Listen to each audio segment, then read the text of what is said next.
Hey, Mike here. I just wanted to let you know that you can listen to Dark Poutine early and ad-free on Amazon Music, included with Prime. You're about to listen to a historical episode of Dark Poutine. After episode 149, you will find Scott is no longer with the show. In an effort to maintain continuity and offer listeners as many episodes as possible, we are leaving the episodes in which he co-hosted intact. Thank you.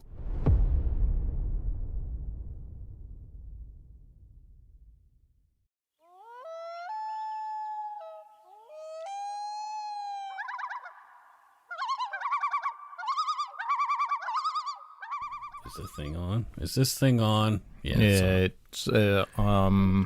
yes. Okay. Yes. Welcome to Dark Poutine. I'm Mike Brown, creator and host. With me, as usual, is my good friend and co-host, Scott Hemingway. Say hello, Scott. Hello, all the beautiful people listening. Beautiful people. Hello to all the beautiful people listening. The beautiful people, the beautiful people, the beautiful people, the beautiful people. Yeah, we did that. We did it. It worked out pretty well. The views, information, and opinions expressed during the Dark Poutine podcast are solely those of the producer and do not necessarily represent those of CuriousCast, its affiliate Global News, nor their parent company, Chorus Entertainment. Dark Poutine is not for the faint of heart or squeamish. Listener discretion is strongly advised. We're not experts on the topics we present, nor are we journalists. We're two ordinary Canadians chatting about crime and the dark side of history. Let's get to it. Put on your toque, grab yourself a double-double and an Nanaimo bar. It's time to scarf down some Dark Poutine. Nom nom. Nom nom nom nom.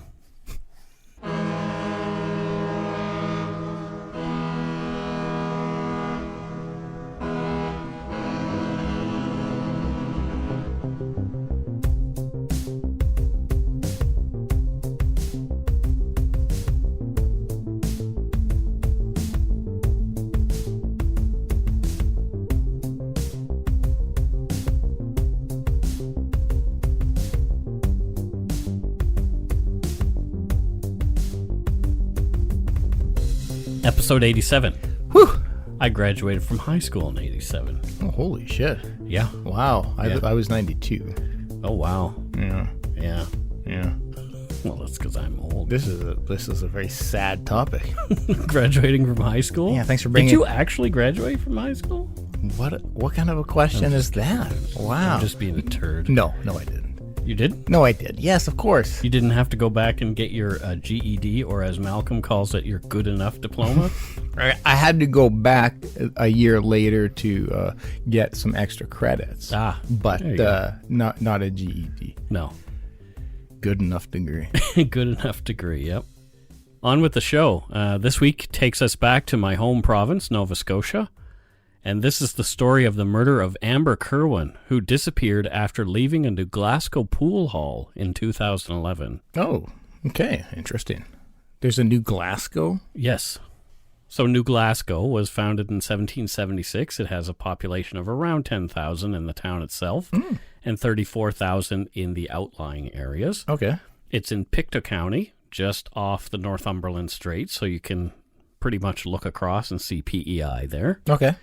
And the town was settled by surprise Scottish immigrants in the late 18th and early 19th century, which is where it's got its name. My peoples. Your peeps. An abundance of coal deposits and its proximity to the ocean transport helped it to grow initially. Its current economy is dependent on the Michelin tire plant in nearby Granton, like the one in Bridgewater kind of thing. Okay. The Northern Pulp Mill in Abercrombie, and as well the local hospital helps to employ a lot of people. Some decent employment around there? Correct. Sweet. One of New Glasgow's most well-known sons is Mike Smith from nearby Thorburn, better known as Bubbles from the cult TV show Trailer Park Boys. Yeah. Oh, one of the best. I haven't watched it in a long time, but my God. You know, a dope trailer is no place for a kitty.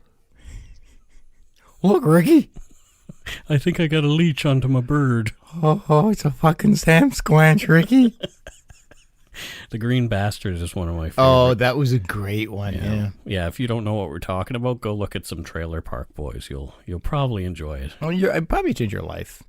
It may. I think so. It'll change. It's a game changer. It will give you sort of an inside look at some of the subculture around Nova Scotia. Yeah. Well, that's not a subculture I've experienced other than Trailer Park Boys, but it makes me want to.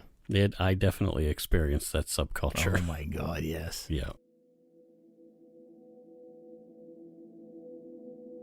On the evening of Saturday, October 8, 2011, Thanksgiving weekend, Amber Kirwan, 19, and her boyfriend, Mason Campbell, hosted a party that was attended by a few of their friends. The pair had moved in together in July of 2011, and by all accounts, they were in love. Campbell said that they were not just a couple, they were best friends as well. They were high school sweethearts who'd been together for about 4 years. Okay. Amber and a few of her friends decided to take the party elsewhere. Mason chose to stay behind. Amber and her friends were off to a popular local spot, Dooley's Billiard Room at 60 Archimedes Street in downtown New Glasgow. And Dooley's is kind of a chain of billiard outfits and bars back in Nova Scotia. They had a Dooley's in my hometown for a while. I do love me some pool. I haven't played it in a while, but I really do enjoy pool. Yeah, my buddy Mike was quite a pool shark, and we used to play at the Dooley's in my hometown. Oh, really? He had a lot of trophies, actually. Wow. When Amber was ready to come home around 1:30 a.m., she called Mason with a friend's cell phone to come and get her. She'd forgotten her own cell phone at home. Mason was drunk, high, and driving illegally with no insurance or registration. Quite the trifecta there. Yeah, so he figured that he'd be better off picking up Amber somewhere else nearby rather than at the bar, which typically had New Glasgow's finest parked just outside as the bar closed. Or, or get a cab, I'm just saying, for those out there. But yes, don't drink and drive. Yeah. Mason told Amber he'd meet her around the corner from the bar at Big Al's convenience store, just a 4-minute walk along Provost Street. Surveillance video from Dooley shows Amber walking north on Archimedes Street. There was, in fact, a police car on her left out front of Dooley's, watching the bar patrons leaving, as they do. Yeah. They want to make sure that everybody gets out safely and nobody drinks and drives. Well, good on those. New Glasgow Police. Yeah, New Glasgow authorities. There you go. Amber crosses George Street and disappears from view along Archimedes. A car can be seen turning onto Archimedes moments after, heading in the same direction as Amber had been. Oh, that's ominous. The strip of Archimedes has a wooded area on the right with sparse lighting and a few residences or businesses as it arcs to join Provost Street at a fork about 100 meters later. Big Al's is another 100 meters or so down the street from the fork, so it's like a really quick walk. Yeah, but I'm gathering just by the nature of population, size of the city, it's fairly rural. Yeah. Like it's a small town and it's dark. Yes. So it's not like walking around in a big city at night. There's not a lot of people. You're probably going to be the only person on the street, maybe one or two. All right, gotcha. According to Mason, Amber never arrived at Big Al's where he was waiting close by. Although Big Al's had been closed since 11 p.m. that night, the security cameras were still recording. The video showed Mason's car there idling, but only for 1 minute and 40 seconds before the car drove off. No one entered or exited the vehicle. There was no sign of Amber on the surveillance video from Big Al's or anywhere else after the grainy Dooley's video. But this is a very short time to wait. Yeah. If you're waiting for somebody, 1.5 minutes is not like that's pretty much nothing. Yep, that is a very short time. That's very interesting. Okay. Amber's friend, Maggie Chickness, who'd been at Dooley's with Amber, told the Pictou County News that Amber had only had one drink that night and seemed happy. From the Pictou News article, quote, "We are standing outside Dooley's in a group, and we're getting ready to leave. She said she was going to go meet her boyfriend at Big Al's. We told her we would walk up with her and get our cab from there, but she said not to worry, she would be fine. She'd probably done the walk before." Yeah, totally. Maggie said she didn't give it another thought until Mason was texting her later, upset that Amber hadn't met him at Big Al's. In that 1.5 minutes. Yes. After driving around looking for Amber with no luck and a few frantic phone calls with friends and family, Mason drove home and went to bed at about 4 a.m. on October 9th, 2011. He had 2 cell phones, Amber's and his, and the landline phone by the bed, waiting for a call from Amber. None came. Yeesh. Okay. Her family reported her missing around 5 p.m. on Sunday, October 9th. She hadn't shown up for dinner. Okay. Amber, usually chatty on social media and text, was not returning messages to anyone. Incredibly, in what would have been a walk of just over 200 meters, Amber Kirwan had vanished into thin air. And it when you hear usually on social media and chatty and this and that, it's easy to kind of be dismissive about that. But we all know people quite well, especially family members, and it's really easy to identify when a behavioral pattern shifts, because it's not an extreme amount of time that has passed, but you can really tell when something just seems off. Yep. Mason Campbell was questioned by police for about 4 hours in the early hours after Amber's disappearance. Naturally. Yeah. As police began searching for Amber, they also talked to known sex offenders and recently paroled violent offenders living in the area. No one claimed any knowledge of Amber's whereabouts. Yeah. Areas of focus were the usual spots: wooded areas, riverbanks, and abandoned buildings. The large Tibbetts paint factory in Trenton, just 2 kilometers up the road from Big Al's, was scoured by police, and with dogs and everything. It had been a place known for nefarious activity and even urban exploration, which both of us kind of dig. Yeah, very. Ever since it had been closed down and abandoned years prior, it was scheduled for demolition November of that year, so a month after all this happened. Yep. So the cops think maybe there's something in there that they should see, but they found nothing. Nothing, eh? Yeah. A missing persons flyer was released, along with a photograph of the pretty 19-year-old. The missing poster read that Amber Kirwan was last seen wearing a blue and black shirt and flat black shoes. She was roughly 5 foot 1 inches tall and weighed around 130 pounds. Amber had brown hair, hazel eyes, and 2 tattoos, a dragonfly on her back and a star on her right foot. The poster was everywhere in Pictou County and even the rest of Nova Scotia, on walls and telephone poles. Even some large windows in local homes and businesses were plastered over with Amber's missing poster. I love how quickly everybody is acting on this. Police and everybody, like they're... Well, it's unusual for someone to go missing like this. Well, and a small town has perks, but it also has negatives when it comes to small town gossip and... Well, but small town policing, one of the benefits, though, is there's usually not a hell of a lot going on. And so although you don't have a lot of police, you can really sink your teeth into something large when it happens and focus your energies there. It was like that in Bridgewater. A lot of the cops usually knew who they had to look at. Yeah, well, exactly. And some of the other benefits of small town. Yeah. As is common in small towns, even people who don't know someone will typically join in searches for them. Yeah. Even though it was Thanksgiving, many came out to support the search for Amber, including her boyfriend, Mason Campbell. The neighborhood that Amber lived in with Mason was 10 kilometers away. It's called Pictou Landing. That was the early focus. Okay. Police, divers, and Zodiac rescue boats, even some kayaks, scoured the East River and the waters near Big Gut Bridge. And apparently Big Gut Bridge is one of those ones that people may take a header off every once in a while. Oh, really? Yeah. Okay. So somebody may want to go swimming or may want to hurt themselves. Yep. Yeah. Okay. Facebook groups were created, ballooning quickly to over 8,000 members, asking folks to call Crime Stoppers with any information helping in bringing Amber home.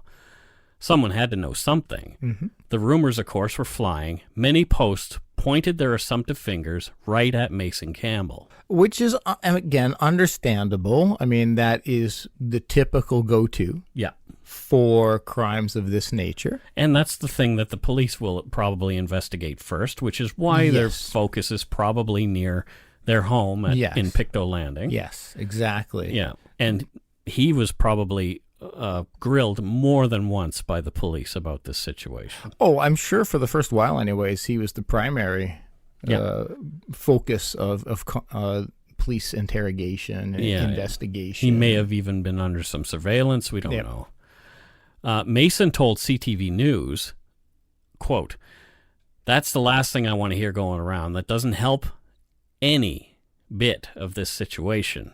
You know, I loved her with all my heart. I was going to spend the rest of my life with her. When she's turned up, I will spend every single day of my life with her. So I know a lot of people will clue into the speaking of her in the past tense. Well, he's saying when she's turned up. But that, you know, he says that afterwards. You know, I loved her with all my heart. I was going to spend the rest of was going to. And so, and then. We'll see if that means anything at all. Yeah, well, I mean, because in the same vein, you don't have to be a genius to recognize when somebody has just vanished like this, that, yeah, something bad's likely happened. Right. And you're exhausted, fatigue, stress, like, yeah. So it is also an easy slip of the tongue. Mason's car was also seized early on with hope of finding some clues. Cops found nothing in his car. Over the next week, a wall of hope was set up by well-wishers near Dooley's, where Amber was last seen, and many people dropped off cards, pictures, posters, flowers, and teddy bears, all hoping for Amber's safe return. Yeah. During the first week of the search, groups of locals took part in candlelight vigils, and more than 100 of them congregated downtown that Saturday, marking a week since Amber's disappearance, to form a human ribbon in her honor. Oh, wow. RCMP were involved as well by now, lending their helicopter to the search, as well as ground officers and canine units. A $5,000 reward was being offered for Amber's safe return. Police were still calling the disappearance a missing persons case at this point. Yeah. Some believed Amber had run off with somebody and maybe even gone to Halifax. Okay. Posters blanketed that city as well, but no one had seen Amber there.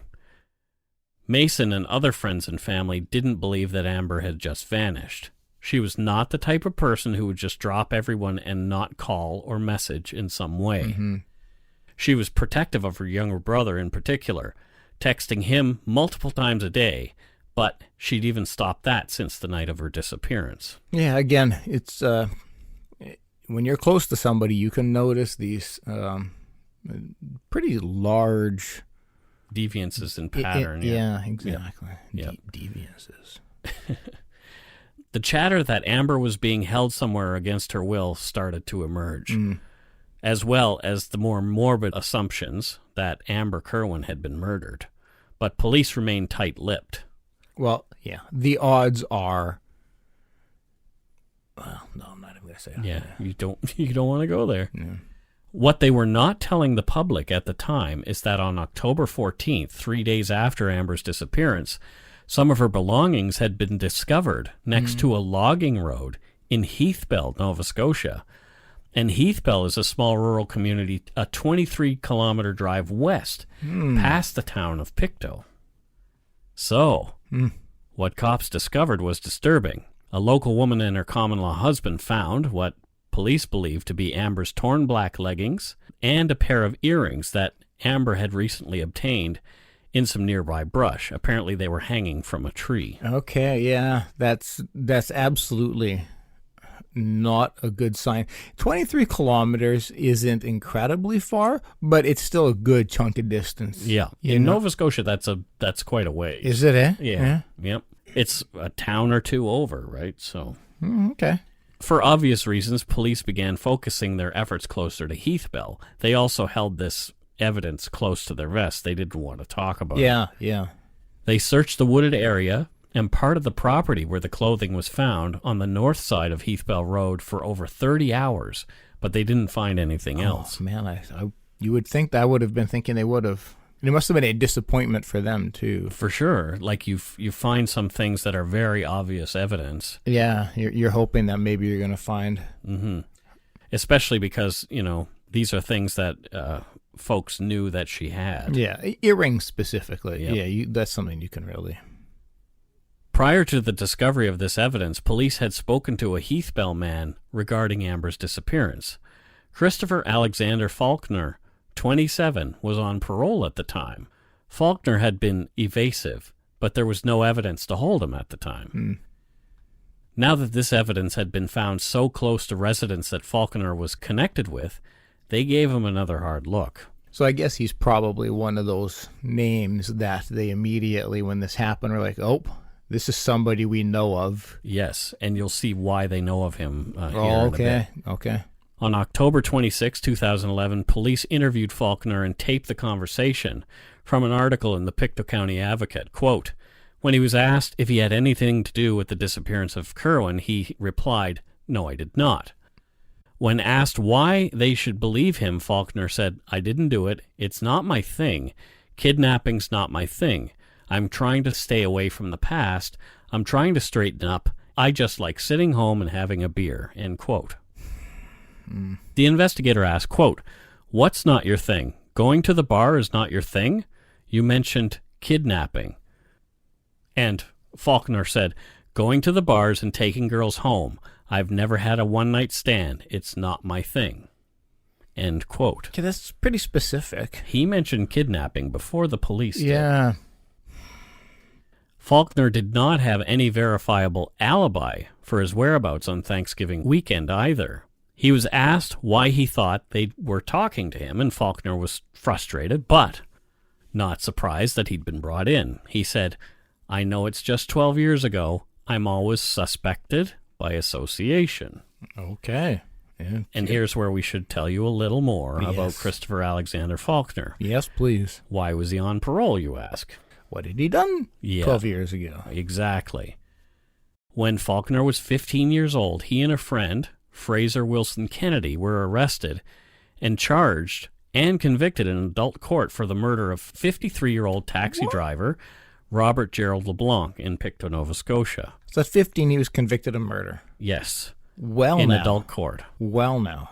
On July 2nd, 1998, the pair robbed LeBlanc, a father of three, of $65 and a pack of smokes. Oh, They strangled him with a wire, beat him with a hammer, and stuffed his body in the trunk of his own taxi, and then went joyriding. They soon tired of doing that and dropped the car off. The older man had just picked them up as a fare only minutes before the robbery and murder. So he's just doing his job. this is the shit. For $65 and a pack of cigarettes, a man's life is gone. A father of three. Gone. And then you go for a goddamn joyride with the body and the trunk. In the trunk, yeah. Oh. Faulkner and Kennedy abandoned the cab and went to the home of a girlfriend where they played pool. After they were arrested, they were charged with murder, and both these young men's cases were elevated to adult court where they were tried. Yeah. They both pleaded guilty to second-degree murder and sentenced to life without the possibility of parole for 7 years. And this is the maximum allowed in the youth offender cases we've talked about before. So tried in adult court but sentenced as juveniles? Nope, they were sentenced as adults, but as juveniles, 7 years is the maximum allowed before they're allowed to apply for parole. Okay.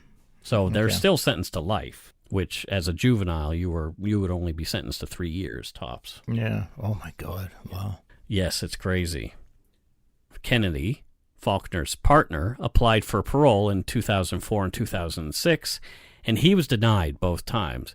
He was deemed to be a 2 out of 5 on the recidivism checklist, and in the board's opinion, would be likely to commit another indictable offense. So I guess the higher the number then? the higher the better. Oh, okay. Yeah. So he's pretty much at the bottom, Right. one away from. Yeah, he's not doing so well. No. Faulkner, who'd been transferred to adult prison early as he, quote, posed a risk to other inmates in the youth facility, was given full parole in May of 2011, just months before Amber Kirwan would disappear. Jeez. Right? So he's only out for a few months. Yes. This is October that we're looking for her. Okay, yeah, I get why the police are interested in him. So the parole board said that Faulkner had participated in programs and was gradually being reintegrated, quote, with escorted temporary absences, work releases, and unescorted temporary absences, end quote. He also showed that, quote, a change in attitude began to surface. Your good institutional conduct and evidence of change earned you access to the community, end quote. Wait a minute, something just dawned on me. What? So he spent most of his adult life in prison. Yes. And one of his excuses is, I've never had a one-night stand. Well, yeah, you're in prison. I don't think it's not that easy to have one-night stands in prison, I'm thinking. Well, he's been out since. For a couple months. Yeah. He makes it sound like in his history of this long life that I've lived, I haven't ever had a one-night stand. Yeah. Whilst in prison. Yes. Well, maybe he had a relationship in prison. We don't know. That's not a one-night stand. That's right. Yeah.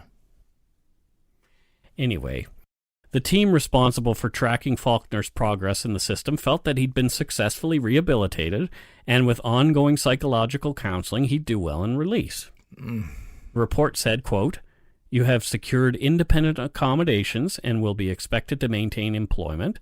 At this juncture, you have completed all required programs and continue to enjoy the support of your family. With a special condition related to negative associates, your case management team believes your risk is manageable on a full parole release." End quote. How about them apples? See, so I'm upset at it, and I'm thinking, what a load of shit. He shouldn't have been given parole. But I do. So he jumped through the hoops. I do put a lot of faith, and I completely appreciate and recognize how difficult the job of a parole officer is. Mm-hmm. And so, like, I Parole don't board, yeah. Parole board, parole officers, everybody involved in the parole of an individual. Like, I know they don't take that lightly. I know they're not dismissive of it and just like, oh, whatever, let's let them out. They put a lot into it. That doesn't make it easier to digest. Right. So police redoubled their efforts in the search off Heathbell Road, where the items belonging to Amber had been discovered. On November 5th, 2011, while searching the other side of the large property, this time investigators came across a patch of soil that appeared to have been disturbed recently. Oh boy.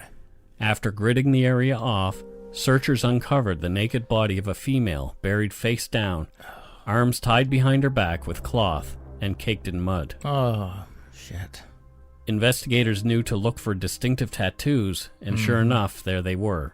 A dragonfly on her back, and a star on her right foot. Oh, God. Amber Kirwan had been found. Amber's remains were exhumed and taken for autopsy and forensic testing, a rape kit and toxicology screening at what was then called Victoria General Hospital in Halifax. It's now called the QE2. Okay. The rest of the area nearby was scoured for other evidence, all carefully catalogued. Cause of death was determined to be homicide by way of sharp force injury. Amber had been stabbed in the upper back and neck at least 10 times. Oh. The fatal wound, though, had been through the chest, a single stab wound to the heart. Oh, this poor girl. Amber's hands also showed defensive wounds that, of themselves, would have been extremely painful. She had fought her attacker hard. Good. It was the worst news Amber's family could hear. They were devastated. Amber's obituary read in part, Amber Donna Kirwan, 19, Stellarton, was born in Antigonish on August 21st, 1992, to loving parents Donald Glenn and Marjorie Helen Mason Kirwan. Stellarton, their treasured angel, has joined their papa and cousin in heaven. Amber was a graduate of Northumberland Regional High School, Alma, and was currently attending NSCC Pictou Campus in Stellarton.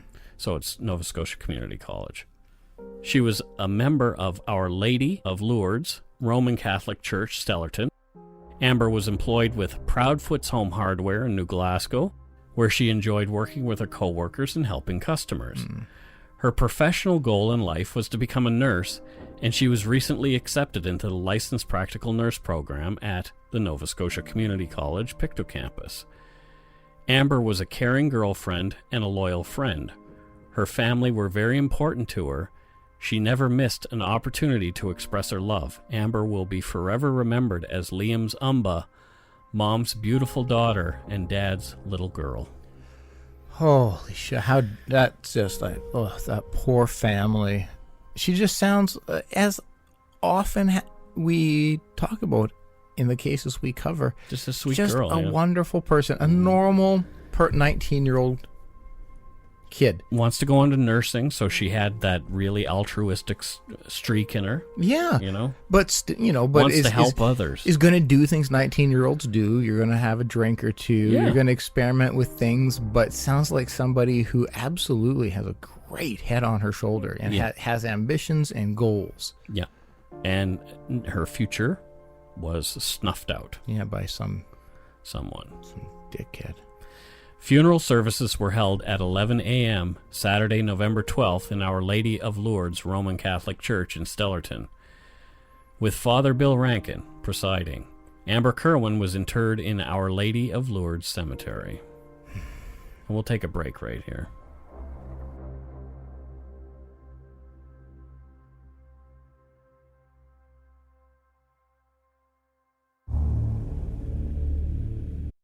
If you're looking for a smoking gun, I can absolutely guarantee you will not find it.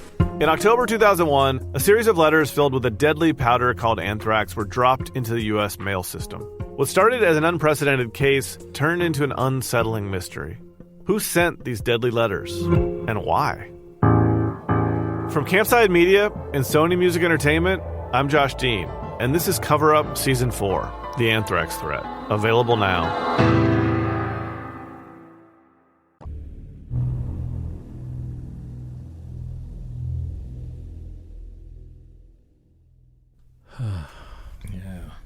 And we're back. Just a 5-minute drive away from the makeshift gravesite was the mobile home of Alice Meyer, Christopher Faulkner's stepsister. She lived at 976 Hardwood Hill Road. A beat-up travel trailer was parked next to it. It was time for the cops to talk to Alice and see what she had to say. Maybe she knew something, or better yet, there would be evidence that the cops could collect. Alice and Faulkner had lost touch when they'd been incarcerated for LeBlanc's murder, but they'd become close again once Faulkner was spending time at a local halfway house. Now he and Alice were close. He crashed on her couch when he needed a place, or if Alice was afraid of being alone with her daughters. She'd had a violent ex, so Faulkner agreed to stay over just in case sometimes. So he was in a halfway house at this point? No. Or that was just in the past, like when he got past. released? Yeah. Okay. Full parole means no halfway house. Alice had not been home on the evening October 8th and the morning of October 9th. She and her girls were out visiting friends at a cottage in nearby Caribou, just north of Pictou. Faulkner was texting her on the morning of October 9th, 2011. We got these text messages from the Pictou County Advocate coverage of his later trial. At 9:25 a.m. from Faulkner, he texted, "Hey girl, I was at your place last night. I got some stuff in the trailer. I'll be back to get it tonight." At 10:06, she texted him back, "Kay, you can leave them, whatever it is there, if you don't have a place for them." A minute later, Faulkner shot back, "Just my pipe, laptop, and things in the trailer, not the mini-home." So he's talking about the travel trailer next door.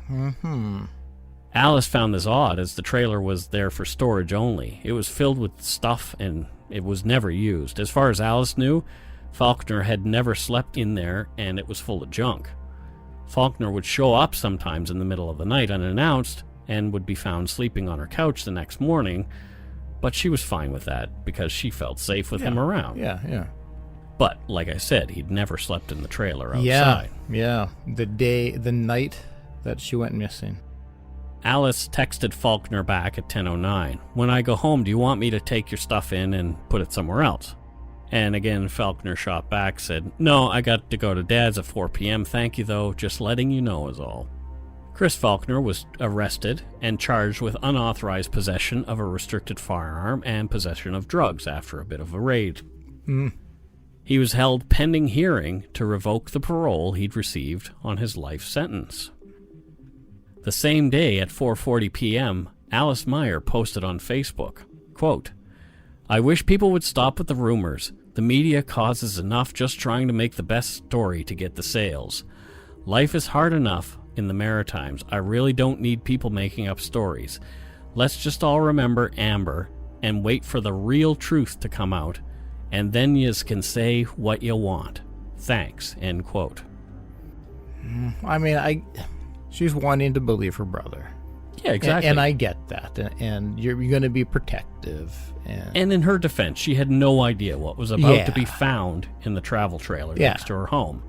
Who would want to believe that a family member was capable of such a heinous murder? Not me. No, not me. Even if he had been to jail before for murder. The search of Alice's trailer turned up some disturbing evidence that established Amber Kirwan had, in fact, been in that camper. Oh, shit. From court documents, strands of Amber's hair were located on the bed. Yeah. There was duct tape with the mirror image of a blue ink stamp from Dooley's. So you know when you go in, you get the blue ink stamp, and so there was duct tape there with the mirror image. I guess from around her hand, yeah. Wrists. Back of her hand. Yep. Oh. Distinctive towels from the camper that matched the fabric used to bind Amber were found. She was found in that shallow grave, bound, but the fabric from these towels, which had been torn into strips, were found there. Fragments of the fabric on the floor of the camper matched fabric from Amber's sweater, also found on her body. A Dasani water bottle was also seized, and in it there were trace amounts of codeine and acetaminophen. Amber Kirwan's blood toxicology test revealed a quantity of codeine, acetaminophen, and caffeine consistent with having taken Tylenol 3s. Oh. Christopher Faulkner was known to be a user of Tylenol 3s. Okay. The level of codeine in Amber's blood was 10 to 100 times higher than the regular therapeutic range, and the codeine was in the body long enough to begin to break down. There were no pill pieces found in Amber's stomach contents, which means it either broke down before her death or it had been crushed up and put into the water bottle. That's what that's where my mind was going. I think crushed up and put it into the water bottle. Vehicles known to be used by Christopher Faulkner were also seized and gone over for evidence. According to court documents, in Faulkner's car were latex gloves, which would explain the lack of fingerprints in the travel trailer, another Dasani water bottle, a partially used roll of duct tape, matching the duct tape that had been found on Amber's hands, a plastic shopping bag, and in the shopping bag was more duct tape, an extra-large black tank top identified as belonging to Faulkner. Tests revealed the presence of human blood on that top. DNA on the tank top matched that of Amber, Faulkner himself, and another unknown individual. Pretty damning stuff so far. Also in the car was an empty pill bottle with trace amounts of codeine, acetaminophen, and caffeine. So again, more Tylenol 3 stuff. A vaginal swab tested positive for semen, but no DNA could be extracted as the sample had degraded with decomposition. All 3 vaginal swabs, as well as the rectal, vulva, and anal swabs, showed the same results, but there was still not enough to get a DNA profile. Right? A knife belonging to Faulkner was tested. There was DNA on it, but too small a sample to get any matches. They can do mitochondrial DNA testing, I guess. It was much too small to get any kind of sample from. Much of the DNA evidence was inconclusive from the many articles that were collected. There was a hat found at the gravesite. There were other things found nearby, and all of them had DNA on them, but nothing matched, or nothing provided enough of a sample, I should say. Oh, how frustrating is that? Most of the evidence against Christopher Alexander Faulkner would be circumstantial, but the police were at work collecting a pile of it. Yeah. There's some pretty strong circumstantial evidence so far. Right, but it's circumstantial. Yep. It's not like having DNA that you can test. Cell phone tower records place Faulkner in the areas he'd need to have been in to commit the murder. He also stopped responding to the multiple texts he'd been receiving around the time of Amber's disappearance and didn't resume responding until early the next morning. And that was unusual for him. Yeah. One of Faulkner's girlfriends told police that near the end of October, he had awakened in the middle of the night with his heart pounding. He told her that he was sick. Okay. There was more strange behavior, too. The same girlfriend saw Faulkner on Facebook at one of the local library computers. When she approached asking Faulkner what he was up to, he quickly closed the browser. She got angry and left. Faulkner followed her and told the woman that he'd recently tried to commit suicide using T3s. She stopped being angry and grew concerned. And so he carefully deflected that conversation. Yeah. On February 16th, 2012, Christopher Faulkner's parole for his 1998 murder conviction was revoked based on his possession of a restricted weapon and drugs. Although I'm sure being the main suspect in another murder didn't help either. No, it didn't. No. On May 17th, police brought Christopher Alexander Faulkner, a convicted killer, from his cell in Dorchester to face new charges of first-degree murder and kidnapping in the death of Amber Kirwan 7 months prior. Good. Faulkner was not talking, but he wasn't helping his case much in jail either. Yeah. He'd been recorded saying some rather incriminating things while on the monitored prison phone with his family and friends. Oh, wait a minute. So this guy's a moron? Aren't they all? Well, but that's what I'm like. Yeah. Like, go figure. He's so stupid. He's not saying anything directly to police. But hang on. But prison phones are recorded. Yep. Among other questionable conversations, at one point Faulkner can be heard on tape saying, "No, but they're trying. From what they're saying, this whole thing doesn't look very good." And this was him talking to a friend. I was thinking, I'm just going to plead guilty to everything. My dog knows that police calls or prison calls are But recorded. he didn't say what he had done. He didn't say he had done anything. I know, but all you should be saying on that prison phone is, "No, I have no idea." In a recorded conversation with his father, Faulkner said, "In here, there are a lot of rumors going around. They don't like what happened before with me and my co-accused. I haven't been told nothing by anyone." His father pleaded with Christopher not to plead guilty. "Some people figured I did it," said Faulkner. His father replied, "Yeah, but some people think it wasn't you. I figure they couldn't find anything in the car, otherwise I wouldn't have got it back." When it came to time to plead, Faulkner pled not guilty. Yeah. He wanted to leave his fate up to the jury. On January 6, 2014, Christopher Faulkner's first-degree murder trial began. Over the first 12 days of the trial, the prosecution called witness after witness to present evidence against Faulkner. His defense team harped on the circumstantial nature of most of the evidence as the trial went on. One of the most memorable moments from the trial was Mason Campbell's testimony. Here's some audio from Global News from that day. For the second day in a row, Mason Campbell was in front of a packed courtroom, testifying in the murder trial of his girlfriend, Amber Kirwan. He did his best to tell the jury his experience when Amber went missing and his efforts to find her. And Campbell says he told Amber to meet him at Big Al's convenience store instead of the bar because he was drunk, high, and driving illegally. Kirwan wasn't there when he arrived, so Campbell drove a friend home, came back to the meeting spot, waited for just 1 minute, and went home. He testified it was out of character for her not to come home, but he watched TV, played guitar, and fell asleep. The next day is when he started to realize something was wrong. When asked why he never informed Amber's parents, Donald and Marjorie Kirwan, that Amber was missing, he said he didn't want to worry them. Under cross-examination, the defense asked if Campbell or Kirwan knew Chris Faulkner, the man charged in her murder. He testified they never met him. Taylor pressed at several inconsistencies in statements given to police by Campbell after Amber went missing, specifically about timeframes. Ultimately, again, the jury's going to have to determine how important it is to have a witness repeat over and over, "I can't recall." That can impact on how they view his evidence as a whole. It was also learned that a shovel and duct tape were seized from Campbell's car by police, and that police repeatedly told him to stop becoming involved in the investigation. Those are just items that a jury might find interesting given the type of case we're dealing with. The other key witnesses today were Lisa Williams and Nathan Goodall. The couple found leggings and a pair of feathered earrings on their property in Heathbell. That site is near Faulkner's stepsister's home and the site where Kirwan's remains were found. Natasha Pace, Global News, Pictou. So some interesting developments there. Yeah, I'd say. So there was duct tape and a shovel in the back of his car. Yeah. Yet somebody else is on trial for murder. Yeah. Fascinating, eh? And the plot twist. And exactly. And so, you just go home and play guitar after your girlfriend doesn't show up, and well, that was something right off, like what I was saying right off the Yeah. bat. Wait a minute and a half, yeah.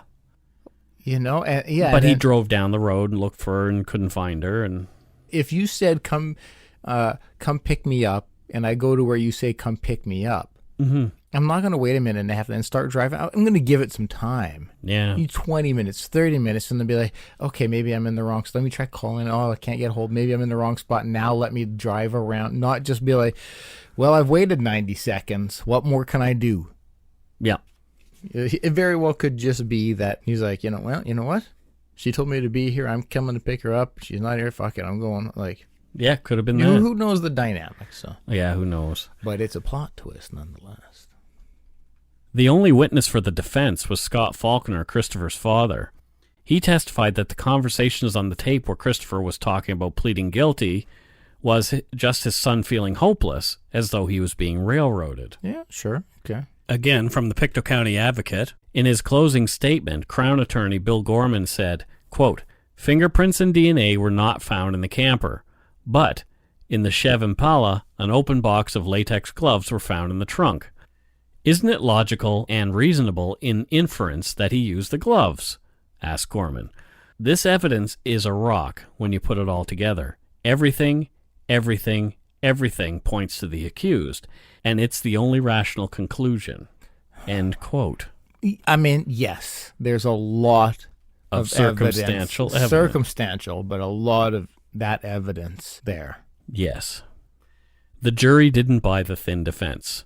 They were sold on the Crown's case against Faulkner, but it took them 7.5 hours to come back with a verdict. Yeah, it's a healthy deliberation. In the end, they found Christopher Alexander Faulkner not guilty of first-degree murder, but found him guilty of second-degree murder in the death of Amber Donna Kirwan. Oh, for a second I thought he was just going to be not guilty. Yeah. Oh. Faulkner, now a 2-time convicted murderer, was sentenced to life in prison with no eligibility of parole for 25 years. Yeah. Here's some post-trial reactions outside the courtroom, as picked up by Global News on that day.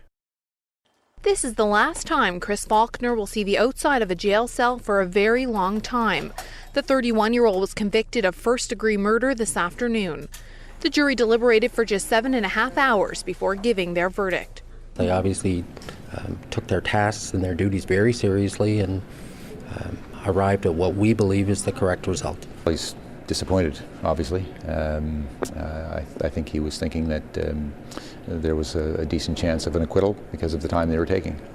Faulkner's father, Scott, and stepmother, Sue Kelly, were inside to hear the verdict, but Faulkner's grandfather, who never missed a day in the trial, showed up a few minutes late and had to hear the news from his son.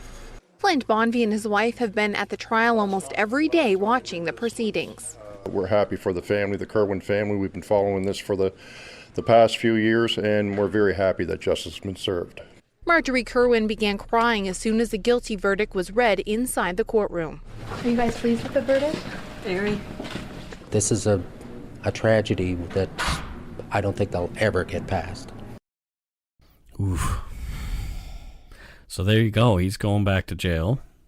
25 years before parole. Before he can apply for parole. Apply for parole, Yeah. yes. Because he was convicted of murder once before, so... I'm curious on the second-degree murder. Is that just because the jury didn't feel confident enough that there was no DNA or That's a great finger? question. Yeah. The difference between first and second-degree murder is that there was pre-planning to murder somebody, but, I mean, with the duct tape, you could say, yeah, he had pre-planned kidnapping, but not necessarily pre-planned murder. I know it's kind of thin, but that's a good point. he did murder during the commission of an offense, but that was hard to prove too. Yeah, because there was no DNA profiles able to be obtained from the swabs, and they can't. I guess they can't prove that he kidnapped her. I'm sure even though there's duct tape and but that could have been he lured her and then which I don't believe. I'm just trying to put myself in the jury's shoes. Well, luring equals kidnapping too. If you get in the car and then you're not allowed out. Well, but I'm like, again, if I'm in the jury shoes and I'm trying to, it is possible that she went with him voluntarily until they got to the house, and at that point he subdued her. But so what do you think about an appeal? Do you think he's going to appeal? Yeah, of course. Everybody appeals. Well, representing himself, Falconer did appeal. He filed. It's always great to represent yourself. He was claiming he'd received inadequate counsel, considering the circumstantial nature of the evidence presented against him, and that the judge erred in his jury instructions by conflating admissions with concessions about the admissibility of certain evidence. And so what he's referring to is the taped phone conversations. Yep. What do you think happened with his appeal? I'm thinking, so representing himself, so he already thought he had insufficient lawyering. Yeah. So what better way to fix that than lawyer yourself? Well, so appeal denied. Yeah, his appeal was thrown out. Yeah. 2 years to the day of her death, the town of New Glasgow received a donation of a memorial monument to Amber Kirwan placed on the Sampson Trail. Oh. On top of the monument is a dedication to all the women, men, and children who have lost their lives to a senseless tragedy. And on the front side is engraved a stone plaque with a laser-engraved photo of Amber beside the seaside. Her date of birth, August 21st, 1992, and the date of her death, October 9th, 2011. And the inscription beside it reads, Amber Kirwan, Pictou County's Angel. Oh, that is heartwarming. It's such a sad, sad case. But wow, that's a beautiful gesture. A couple of points of interest about Alice Meyer's Facebook page, and this is the stepsister of Christopher Falconer. In a post from 2012, a child can be seen in the company of Nova Scotia singer-songwriter Dave Gunning. And why this is important is, ironically, Gunning wrote a song about Christopher Falconer's first murder victim, cab driver Robert Gerald LeBlanc, and he called the song Taxi Phone. Whoa. Weird. Whoa. So I'm going to assume she didn't know? I don't know. That's a great question, Scott. Wow. I don't know. Meyer's account, her Facebook account, has gone quiet since the conviction of Falconer in Amber's murder, at least publicly. The profile picture, though, that she's left us with is of her smiling, sitting on a picnic table in front of the travel trailer that she sold just before her stepbrother's murder trial. This was Amber Kirwan's murder scene. I'm going to try to give her the benefit of the doubt, and, she may have just been, her main thought may have been, well, this is my fate. Like, I look my best in this photo, and it's just about aesthetics. It's just about, she might just be thinking I look great in front and not paying attention to, but that's pretty poor taste, man. Yeah. I don't know if it's intentional. I want to say it's not. I don't want to. But it's weird. Yeah. It's too weird not to mention. You would think at least like at some point during this time that has passed, you'd go, yeah, that's not cool. I mean, I should probably pull that down. But maybe she's just like, yeah, I'm done social media and just doesn't log in, doesn't check. Out, yeah, and so that's why it's just sitting there, because she's just like, no, fuck this, I don't. Because I can imagine, I mean, she was kind of one of the star witnesses in the trial. Mm-hmm. She had to testify against her stepbrother about, all these texts and his behavior and all that kind of stuff. So, and I would imagine she must have been inundated with venom. Oh, for sure. Just from a small town, that's kind of the way it works. Yeah, and so I could completely understand why somebody'd be like, you know what? I'm just going to log off here. Exactly. I'm kind of done with the whole social media thing because people are not being nice to me. So maybe she has another account somewhere, and this is just the one. And most likely so. Yeah. But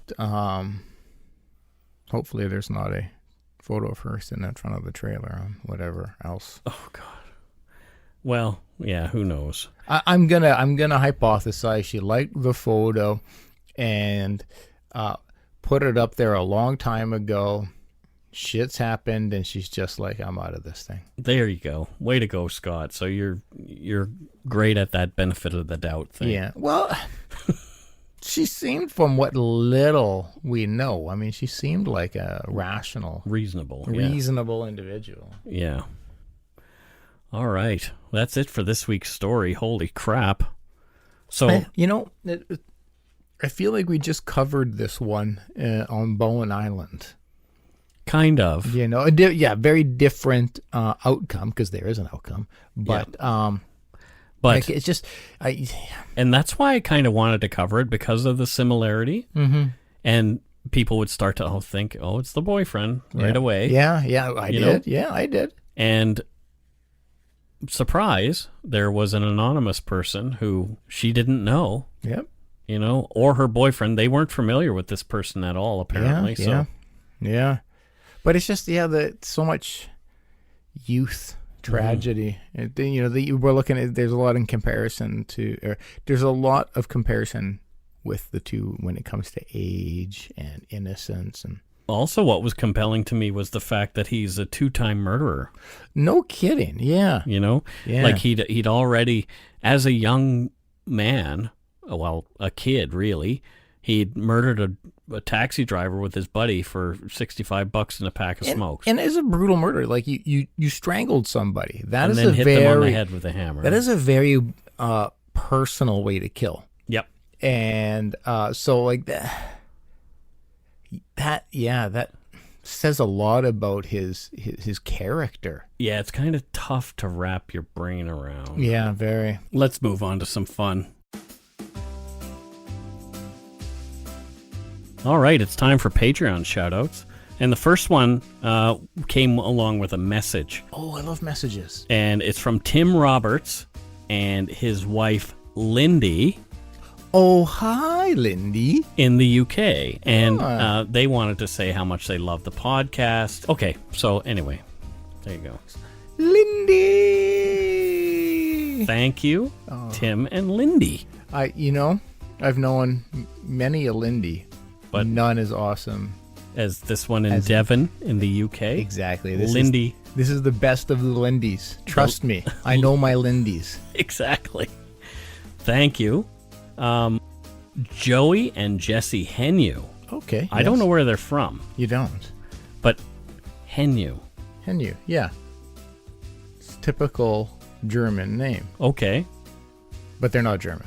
They're not? No, they're not, which complicates things. I'm just adjusting it. They're... Did you just fart? No, Okay. I just moved my leg. Okay. Which, I mean, might probably smelled as well. But, the Henyus they're Himalayan. Himalayan? Yep. Oh, okay. Yep. I like Himalayan food. As Nepalese, as you should. Yeah. There's some great Nepalese food around but here. they're Germans who live in Himalayas. Well, it's typically a German name. Are they Sherpas? So you do know them. Oh, okay. So they're guiding people up Mount Everest. No. The other side. No. Oh, okay. No, they're guiding people away from Mount Everest. They're Sherpas, but they Sherpa you to hotels. Oh, okay. So it's very localized Sherping. Sherpaing. Yeah, exactly. I gotcha. But hey, a job's a job. You got to earn that scratch. Exactly. Samantha Hiltz? Yes. I don't know where she's from. She's from Brisbane.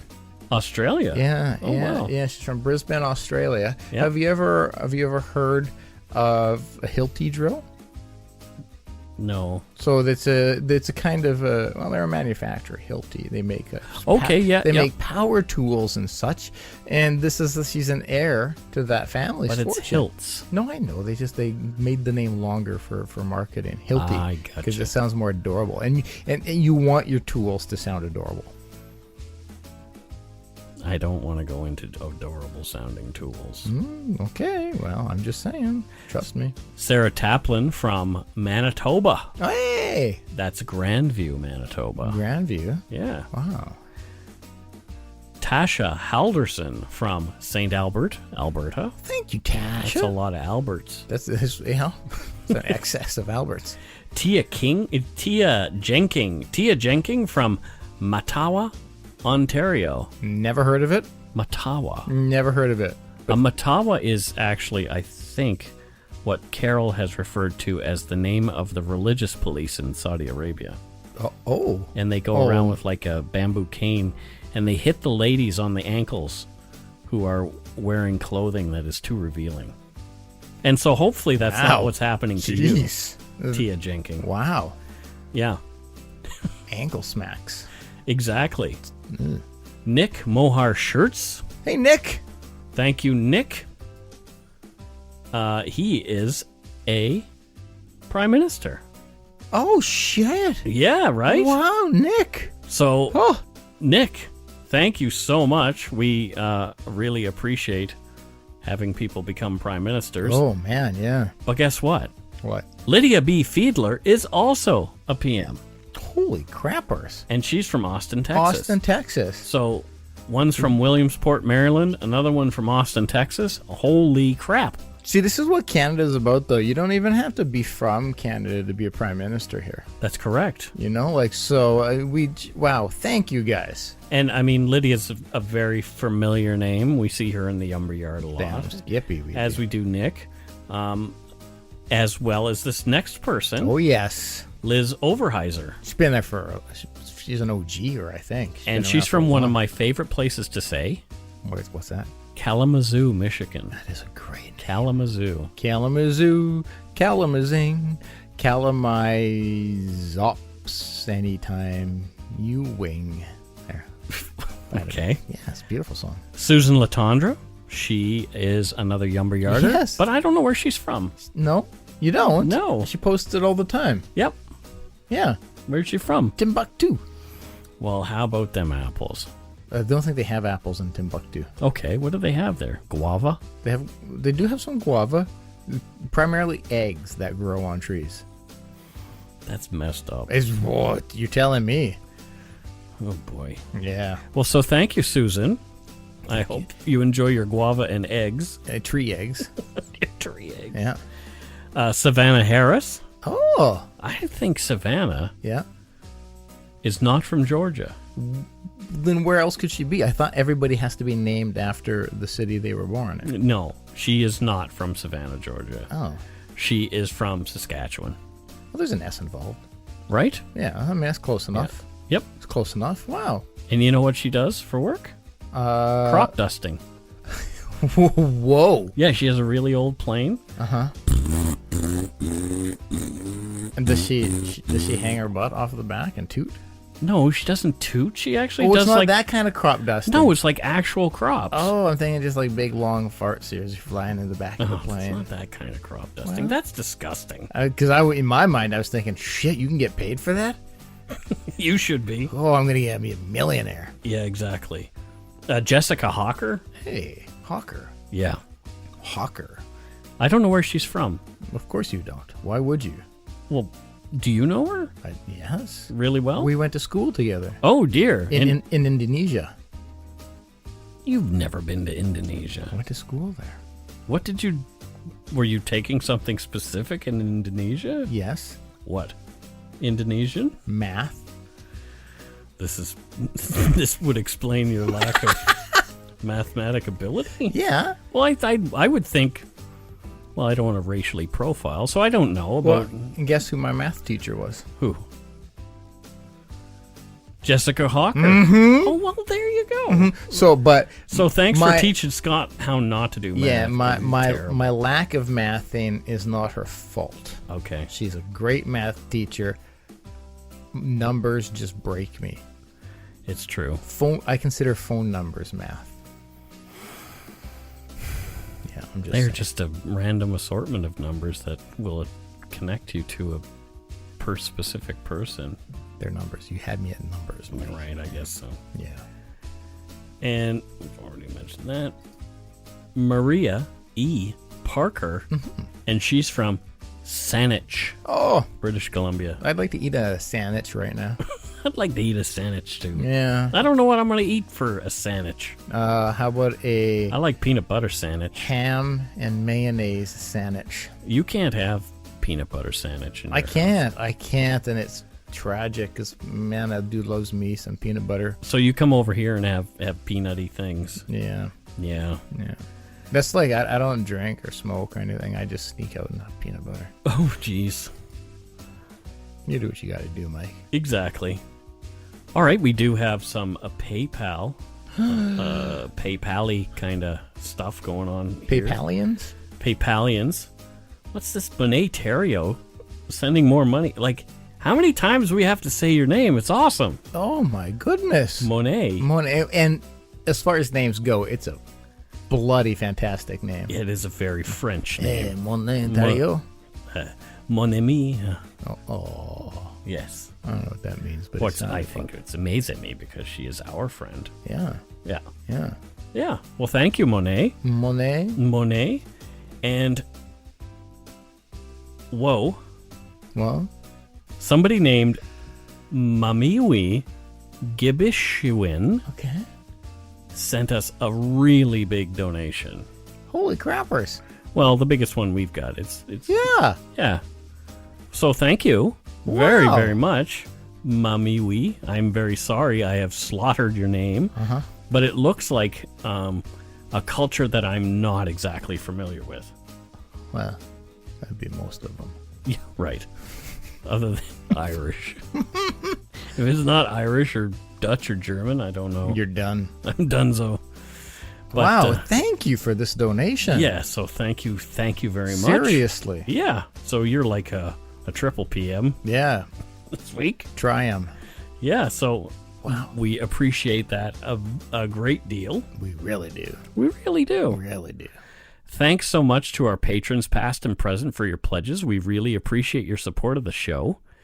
If you want to help support us, you can do so by becoming a patron at patreon.com/darkpoutine, or for one-time support, you can send us some donut money via PayPal at our email address, darkpoutinepodcast@gmail.com. If you don't already, it would mean a lot to us if you subscribe to the show. You can easily find us on iTunes, Podcast, Google Play, Stitcher, TuneIn, Spotify, or wherever else you get your on-demand audio. Check out our website, darkpoutine.com, for show notes and other cool stuff. Our Facebook page, Twitter, and Instagram, just search for Dark Poutine. Come on to the Yumber Yard. We're over 5,000 there. Lots of Yumber. Yes, absolutely. Most importantly, tell your friends about us. Word of mouth is a powerful thing. Hell yeah.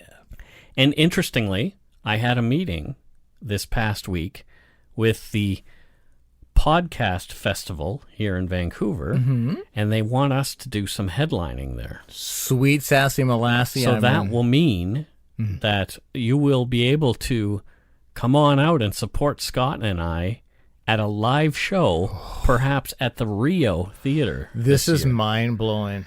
Right? It's mind-blowing. It's almost kind of like we get to be like Spike and Mike. It's kind of like a dream come true in many regards. Right? Like, whoa. So Jeez. I have to get to designing this live show for us. Plus, there's lots more coming. I can't reveal details yet.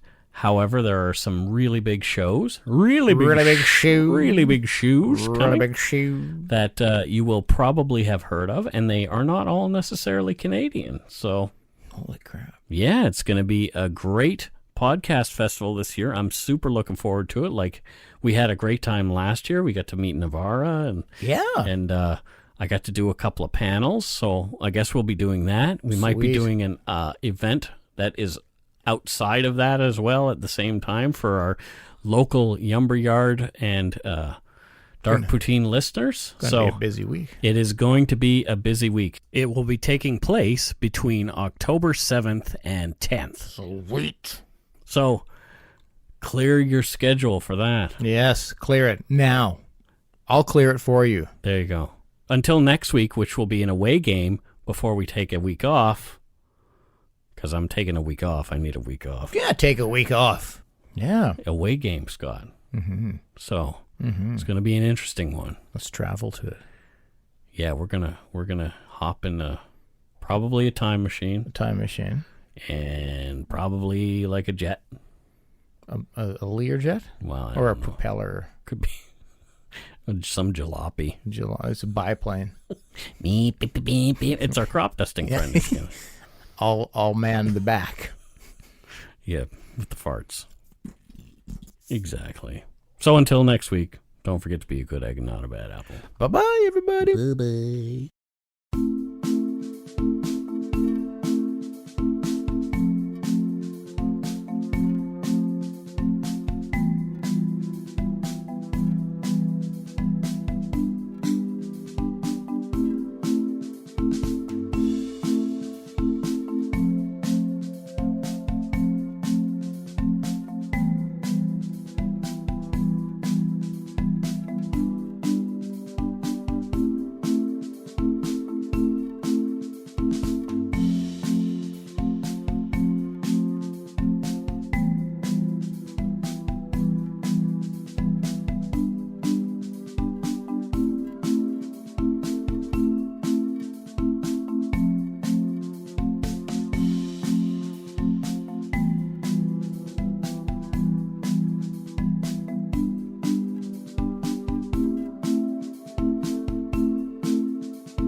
I said to my parents, don't trust her. They wouldn't listen. Every family has a secret. Joy Delaney, mother of 4, has gone missing. From the author of Big Little Lies comes a chilling new mystery to W.